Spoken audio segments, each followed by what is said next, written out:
couro, a madeira se quebrava e a lanceta deslizava nas armaduras de couro.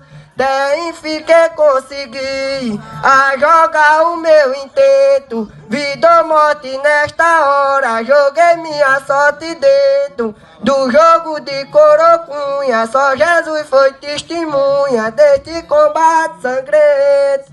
Botei careta no boi, levei lá cabrimado, entreguei no fazendeiro que ficou admirado. Me disse no mundo inteiro, já vi um herói vaqueiro saber traquejar com gado.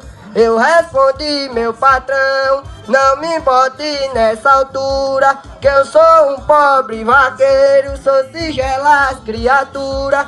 Suas modestas façanhas são penas que me acompanham até minha sepultura. Meu patrão, quando eu morrer, não precisa acender vela. Em cima da minha cova, bote meus arreios de cela, as esporas penduradas, corda de couro enrolada, só relembrando a capela. Se eu morrer nas vaquejadas, quero uma reunião dos vaqueiros nordestinos pra conduzir meu caixão. Terno de couro equipado, nos seus cavalos montados, chapéu de couro na mão.